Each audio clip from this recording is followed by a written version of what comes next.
Welcome to this explosive breakdown of one of the most shocking moments in British daytime television history. Today, we're diving deep into the unbelievable incident that saw comedy icon Rowan Atkinson, better known to the world as the bumbling yet brilliant Mr. Bean, unceremoniously kicked off the set of ITV's Loose Women following a blistering altercation with the fiery panelist Denise Welch. It was October 10, 2025, a crisp autumn day in London, and the Loose Women studio was buzzing with its usual mix of candid chatter, celebrity guests, and unfiltered opinions. The show, which has been a staple of afternoon viewing since 1999, prides itself on being a platform where women and occasional male guests can speak their minds on everything from politics to personal scandals. On this fateful episode, the lineup included hosts Kay Adams, Sunita Sarkar, and Christine Lampard, with Denise Welch as the outspoken regular known for her no-holds-barred takes on current affairs. Rowan Atkinson,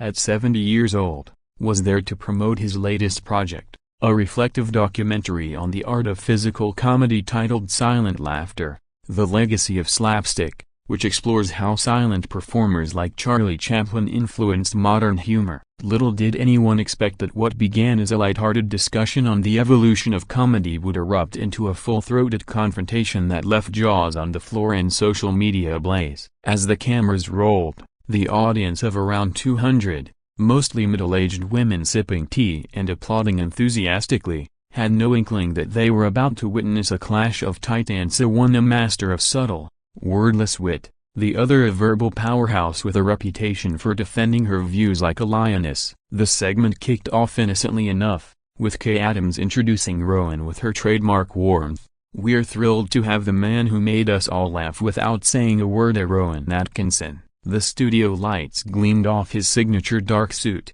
and he settled into the plush red chair with that familiar, slightly awkward smile that has endeared him to generations. Denise, seated to his right in a vibrant emerald blouse that matched her bold personality, leaned in with a grin, ready to engage. The topic: how comedy has shifted in the age of cancel culture, with social media mobs quick to pounce on outdated jokes. Rowan, ever the thoughtful intellectual beneath his comedic facade, started by sharing anecdotes from his Blackadder days, emphasizing how timing and physicality trumped edgy punchlines. "Humor," he said in his measured, even educated tone, "should transcend words. It's in the fall, the glance, the unspoken absurdity."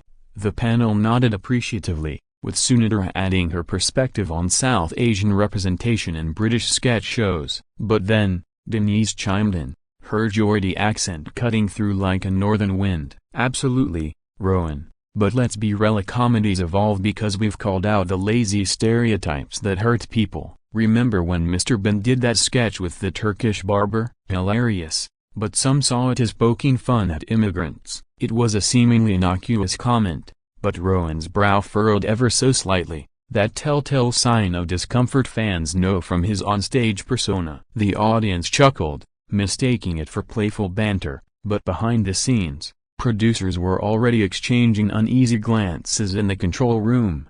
As the conversation flowed, Denise pressed further, linking it to broader issues like the monarchy's role in perpetuating class divides through humor, a nod to her well-documented support for Meghan Markle and critiques of the royal family. Rowan, who has long maintained a private life away from tabloid fodder, politely steered back to his documentary, but the seed of tension had been planted. Viewers at home, tuning in for their daily dose of empowerment and gossip, were glued to their screens, unaware that the next 37 seconds would redefine viral infamy. Commercials had just broken, and the show was live, meaning there was no safety net, no edits, no retakes. When they returned, Kay tried to pivot to a softer question about Rowan's hobbies, but Denise, sensing an opportunity to dive deeper, interjected with, "Come on, Rowan, you've dodged the royals before in your sketches." Blackadder skewered them brilliantly, but today, with all the Meghan drama, don't you think it's time comedians took a stand against the establishment's hypocrisy? The studio fell into a hush, broken only by the faint hum of the air conditioning. Rowan's response was measured at first. "Denise, comedy isn't about taking stands, it's about observing human folly without judgment." But her retort was swift and sharp. observing, or avoiding. Some follies need calling out, like how the press hounds women like Meghan while giving princes a free pass. And just like that, the powder keg ignited. What followed was a torrent of words that escalated from pointed debate to personal barbs, with Rowan, the man famous for saying nothing, suddenly finding his voice in a roar that echoed through the studio. As we unpack this moment by moment, it's clear this wasn't just a spat, it was a collision of eras, ideologies, and indomitable personalities that exposed the raw underbelly of live TV. Social media erupted within minutes, with #Rowan versus Denise trending worldwide. Hashtags like #LooseWomenChaos and #MrBenRages pulling in millions of views. Clips circulated faster than a viral cat video, dissected by everyone from comedy scholars to royal watchers. But to truly understand the fallout, we must rewind to the build-up, the biographies of these two icons, and the cultural tinderbox that Loose Women represents. Rowan Atkinson, born in 1955 in Consett, County Durham, rose from the Cambridge footlights to global stardom, his doctorate in electrical engineering a testament to a mind as sharp as his timing. Denise Welch, born in 1958 in Tynemouth, carved her path through Waterloo Road and Coronation Street, emerging as a mental health advocate after battling her own demons with addiction and depression. Their worlds, so one of silent screens, the other of soap opera spotlights, are rarely intersected until this day. As the argument unfolded, Rowan's face, usually a canvas of elastic expressions, hardened into something unrecognizable, veins pulsing at his temples, hands gripping the armrests like lifelines. "This isn't comedy," he snapped, his voice rising an octave. "It's you turning a discussion into a soapbox for your vendettas." Denise, unflinching, fired back, "Vendettas? I'm speaking truth to power, something your Ben character would trip over." The audience gasped, a mix of shock and nervous laughter rippling through. Kay Adams, the seasoned anchor, attempted to intervene. "Let's keep it civil, folks," but it was too late. The exchange devolved into overlapping shouts, with Rowan accusing Denise of hijacking the narrative for clicks, and her retorting that he was out of touch with real struggles. Producers, monitoring from afar, hit the panic button, signaling for a commercial break, but in the heat, Rowan stood abruptly, knocking over a water glass that shattered like his composure. "I'm done with this circus," he bellowed,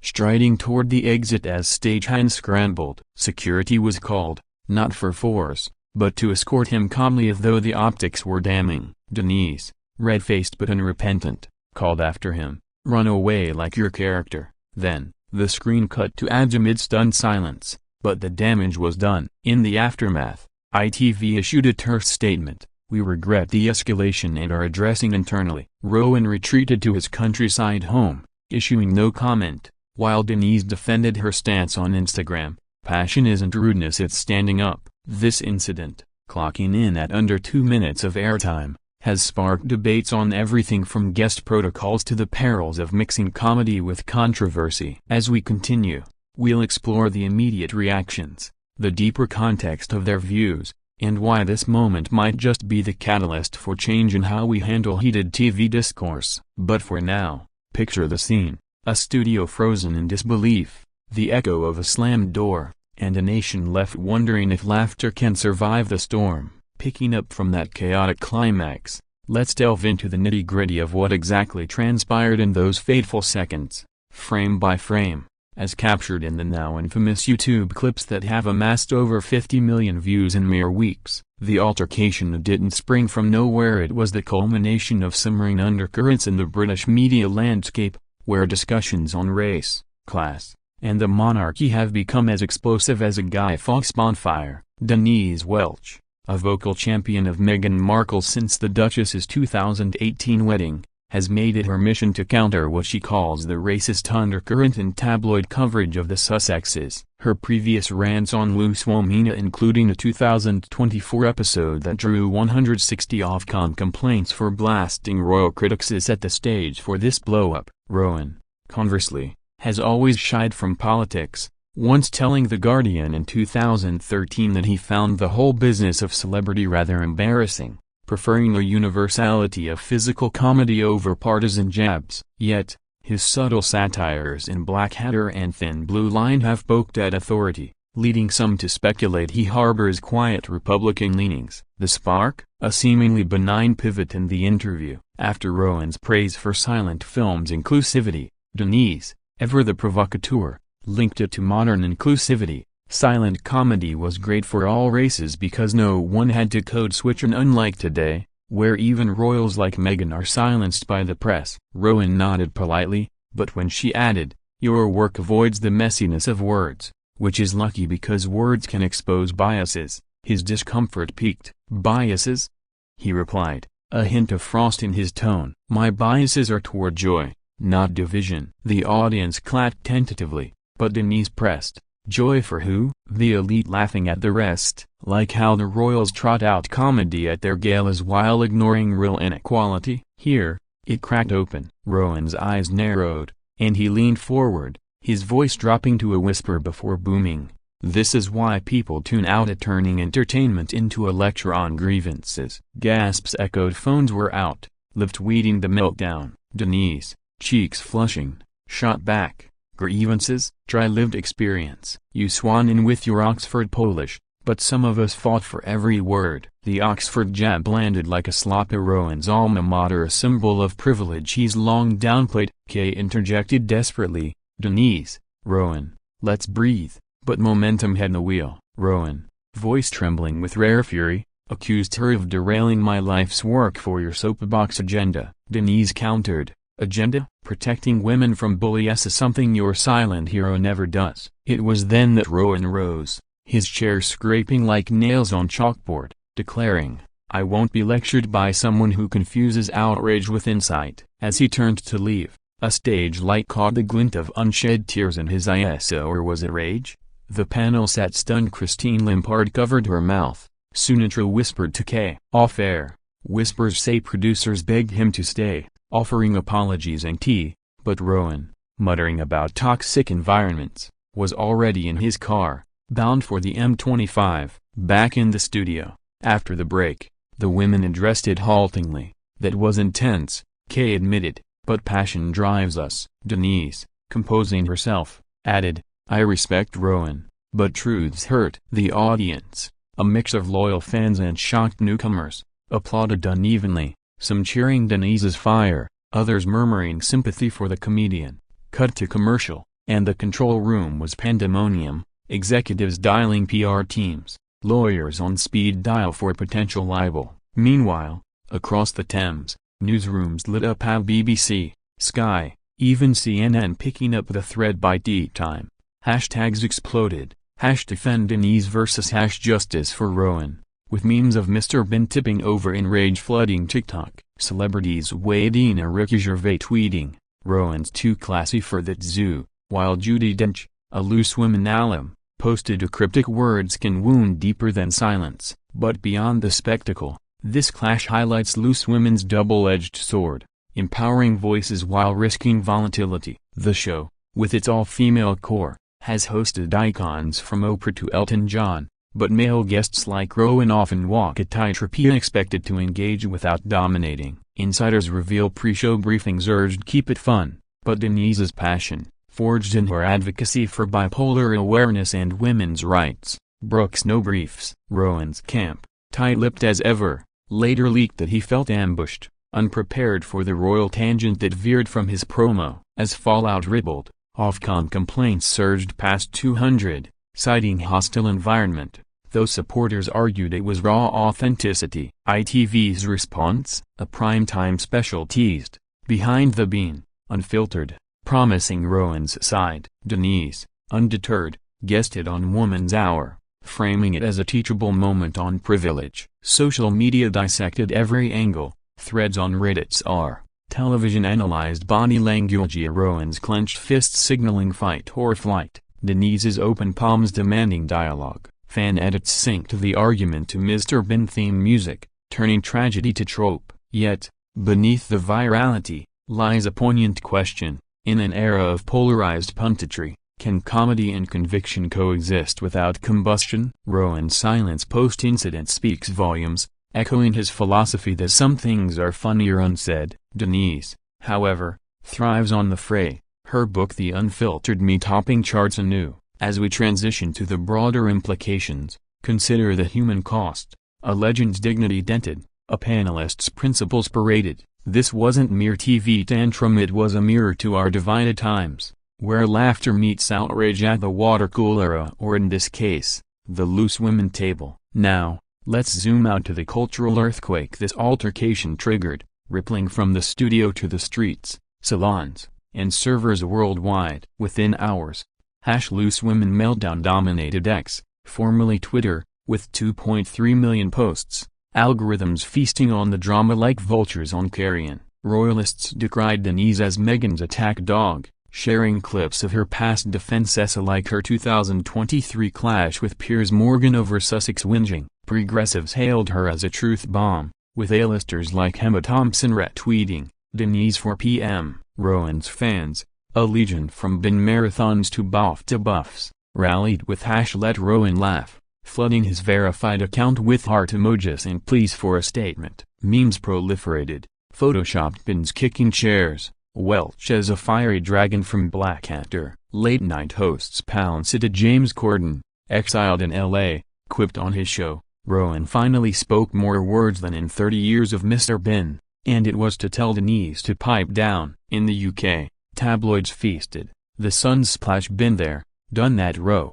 Beside pap shots of Rowan fleeing in a black cab, face obscured by a cap, the Daily Mail, ever anti-Sussex, spun it as woke warriors versus Wit King, interviewing ex-loose women like Karen Giffen who called it long overdue pushback. Broadsheets took deeper dives. The Guardian's The Day Silence Broke essay probed Rowan's aversion to controversy, citing his 2009 petition against Ken Livingstone's theater censorship. The Times analyzed loose women's Ofcom woes, noting this topped the 2024 Meghan Rose 160 complaints. Globally, it transcended borders. US outlets like TMZ dubbed it Downton Abbey meets Real Housewives, while Indian media linked it to Bollywood's comedy royalty satires. Podcasts dissected The Rest Is Entertainment with Marina Hyde and Richard Osman clocked 500k downloads, Hyde arguing, Denise weaponized valid critique, but Rowan's exit was peak British stiff upper lip. Fan theories swirled. Was it scripted for ratings? ITV denies.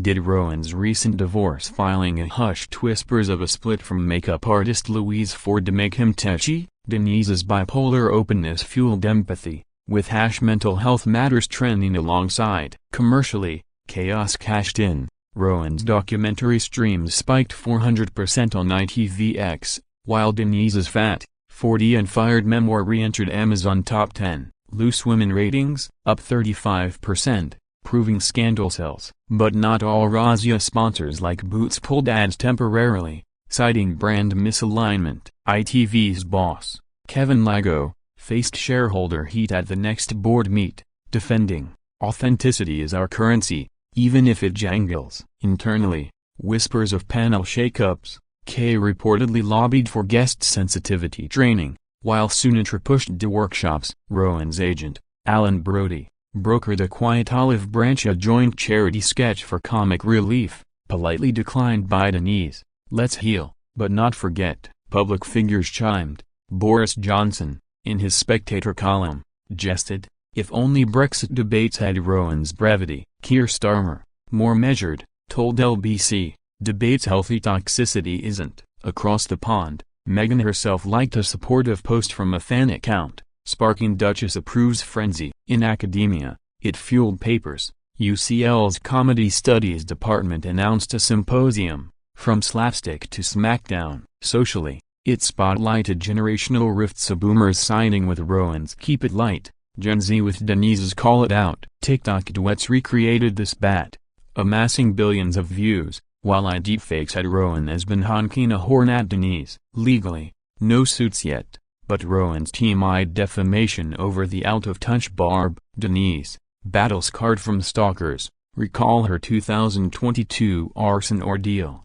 shrugged it off on the rain. "I've faced worse than a comedian's huff." As weeks passed, parodies proliferated. A Saturday Night Live's cold open with Kate McKinnon as Welch roasting a silent Andy Samberg bean. Merch even emerged, Team Binties on Etsy. Denise did nothing wrong mugs. Yet, amid the noise, quieter reflections emerged. Forums like Mumsnet debated when passion tips to bullying, with threads running 10K comments. Rowan's rare interview on Desert Island Discs, post-incident, touched it obliquely. Words fail when folly reigns. Denise, on her podcast Denise and Wayne, unpacked her Geordie grit, crediting therapy for her fire. ITV capitalized with a Making Amends episode, sans Rowan, where the panel reflected. Christine admitted we could have de-escalated. Sunitra noted cultural blind spots. Viewer polls on This Morning showed 52% blamed Denise, 48% the format a dead heat mirroring national divides. Economically,